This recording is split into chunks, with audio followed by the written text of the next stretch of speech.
Hello, Pestilence here with a travel-related lock. And this is one that I've been waiting for a long time.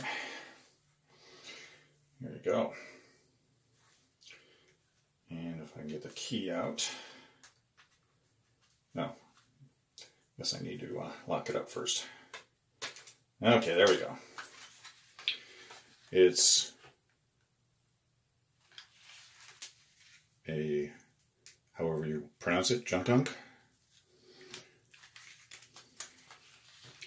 Kind of tough to read it on the outside, but there it is all the way around. There's the back of it. It's a wafer lock.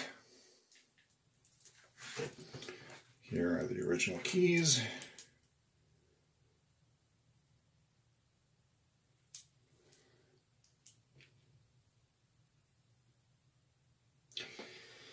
And I can blame Chris Capoon for this one because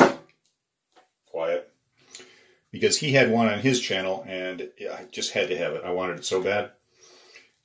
This may be a different version of that, but it does look like it's brass. It doesn't look like it's steel, or at least it's coated. Could be coated brass or coated steel, but not really sure. The key is kind of fidgety. I need to oil it up. And that's how it opens.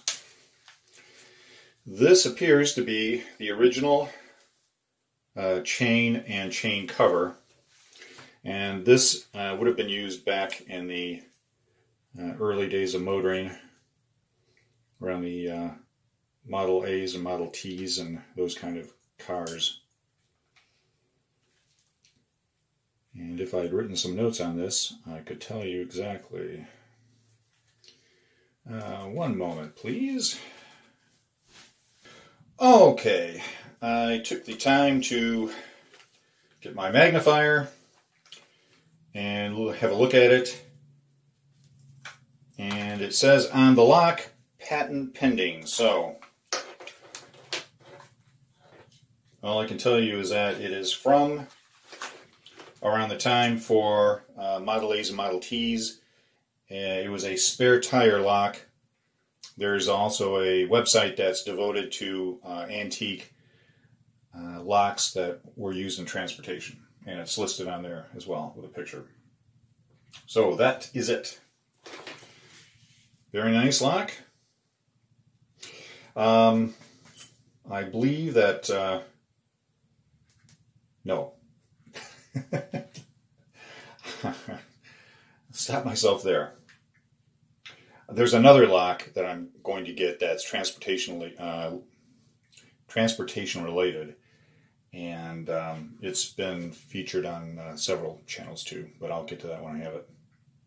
Okay, thanks for watching. Take care, stay legal, stay healthy. Bye. Hello, Pestilence here with an add-on. Yes, I decided to actually do some work, and I looked up the history of this lock and of the company.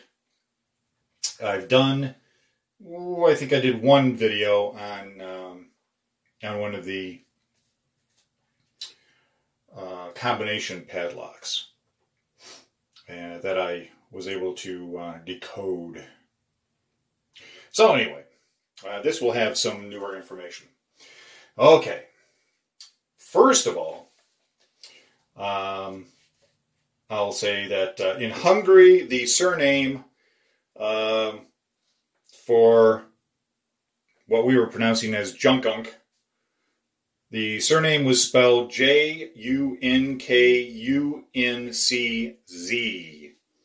and CZ in Hungarian is pronounced like the S in its. So Junkunc, that's how it would be pronounced, or typically is pronounced Junkunc. So We got that. Now I'll look at my notes here. John Junkunc was born on February 2nd, 1879 in Hungary, which is why we were talking about Hungarian. And at the age of 15, he came to the U.S. as a stowaway. Apparently they didn't have the boat locked up. So, okay. Let's see. On February 1st, 1910, John Junkunc received a patent on his combination padlock, which was considered to be the forerunner of the modern combination padlock. The patent was filed on May 25th, 1909, and he was 30 years old when he received that patent. This was information that I received from his... that was written by Gil Junkunc, who was the grandnephew of John Junkunc and grandson of Stephen Junkunc, who was the brother of John. Or Stephen. I guess you could pronounce it Stephen. Okay. It's late here, and so well, I'll take that into consideration. Okay. Now this lock, what I could find was a patent on a ball-shaped lock, but it only had one shackle. It didn't show the second one. And I've seen other Junkuncs that were spare tire locks that used the ball shape, but with a metal strap, and I think another one had like a metal tube that went around the tire or the wheel. So it may be that that they all have that in common, and that the patent is for this part, and then whatever went around it, maybe it was patented later. Okay, anyway, a ball-shaped lock, patent for a ball-shaped lock was filed on December 17th, 1925, and was granted on July 30th, 1929. And then there were other patents that were filled through the 20s and granted through August 24th, 1937, which was for a combination padlock. So they were either for improvements or maybe a difference in mechanics. So because the first one that he filed for was for a combination padlock. And it said that he had problems keeping track of his keys for his locks that he had, locking up his tools and things. He was doing some, it wasn't tool and die, but it was something I think with the train industry, doing mechanical work or something. So, okay. Now, John Junkunc with Caspar Weifenbach founded the Junkunc Safe and Lock Company Limited, August 25th, 1909. And they had the McKay Novelty Works producing their first locks. Apparently, neither of them was a very good businessman. And so what ended up happening was that association ended less than a year later, page 2, when John Junkunc moved to Chicago, where a more established firm produced his locks. In 1912, John was joined by his brother Stephen in establishing Junkunc Brothers Manufacturers, which produced locks. The brothers parted in 1918, with John continuing in the lock business and Stephen establishing his own tool and die operations called General Machinery and Manufacturing Company. Now, those two businesses remained within the family until when this was written, which was the late 90s.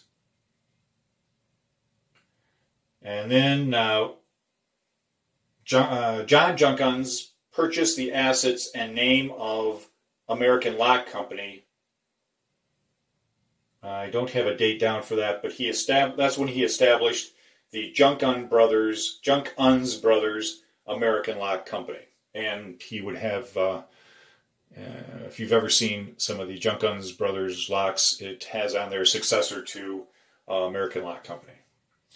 Okay, on September 1st, 1998, the surviving Junkunc heirs sold their interest in the Junkunc Brothers American Lock Company to Goldner, Hahn, Johnson, and Morrison, a Minneapolis acquisition firm, which probably chopped it up and sold it off.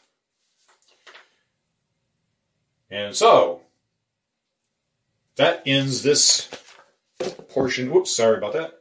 Ends this portion of the history of the Junkunc Brothers Lock Company.